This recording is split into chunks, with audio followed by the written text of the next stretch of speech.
How should service members that have retirement at a much lower age than normal look at retirement and the amount needed at retirement? Mm-hmm. Yeah, so service members are really, really interesting. Your first question is, how should people that are retiring early think about their retirement? Well, I think one of the very first things you have to think about is longevity. Most folks, if you think about traditional retirement, they're going to retire at age 65 and they're going to live to somewhere between 85 to 95. So it's like 20 to 30 year retirement period. If you're a service member and you're going to be exiting in your 40s or 50s and you're considering that retirement, then what you're doing is, instead of only having 20 to 30 years you have to plan for, you might be having 40 to 50 years you have to plan for. So you better make sure your planning is pretty jammed up. Now, what I have seen in my experience with a lot of service members is that when they leave the service, it's not really full retirement. It is stage one retirement, step to the next thing. It's like the next endeavor. And so one of the things I would figure out is, okay, based on my service, what have I done from an asset accumulation standpoint? Have I built up TSP assets? Have I built up investment assets? And then what sort of guaranteed sources of income will I have later in life? Am I going to have pensions? Am I going to have VA benefits? Like, what are the things that from my service career are going to carry through to later in life? And then from where I am today to where I ultimately want to be one day. So I know where I'm at today and I know the life I want to live when I'm living my most abundant life.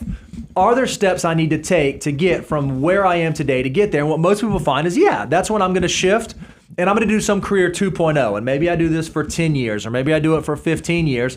But that's going to be a different stage of my career.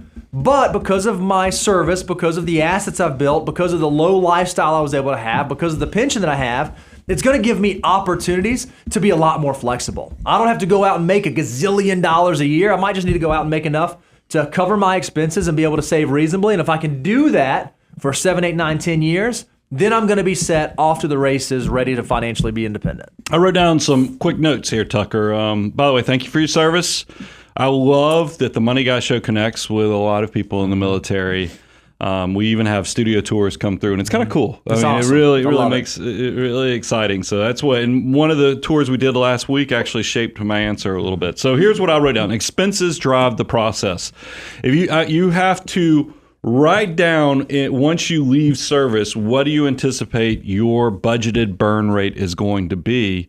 Because now you have the opportunity, once you know the expenses, you can lower, because that's the second thing, is what fills the gap from the difference between your anticipated pension from what that budgeted burn rate is. And then you have to figure out, how am I going to fill this gap? For a lot of people, it's exactly what Bo said. They might transition to another opportunity. That's a new job.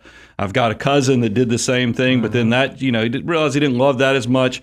And then you have to kind of lean back on, do I have enough assets/investments to fill it so I don't have to work so hard with my back, my brain, and my hands, just like we always talk about with our army of dollar bills.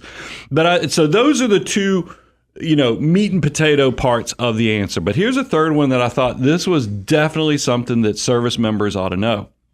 Make sure you get all the insurance you need before you retire. I'm talking about life insurance. I'm talking about disability insurance, because there's this weird dance with service members is that, and I even saw this with my cousin, is that you guys are doing unique jobs, and it's really hard on the body in a lot of ways. So a lot of times when you leave service, even though outward looking, you look very healthy, you might have some pretty gnarly damage to you somewhere else, whether it's your ankles or your knees from doing, or your ears, and all these unique things from just being in the military. So you're going to have some discussions with the VA to figure out if you qualify for additional benefits because of some of that damage from your time of service.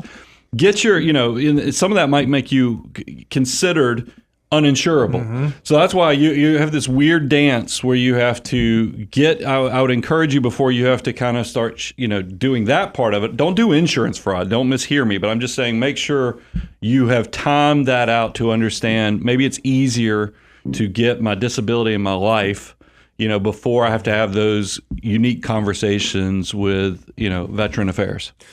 Ruby, I think there's another thing that we've been working on, but I don't know, is it something can we talk about the thing that we've been working on? Or is that not a thing we can talk about? As it relates to Each thing. Service members and military families, and a special tool that they can use as they're trying to figure out the stuff that they have going on in life.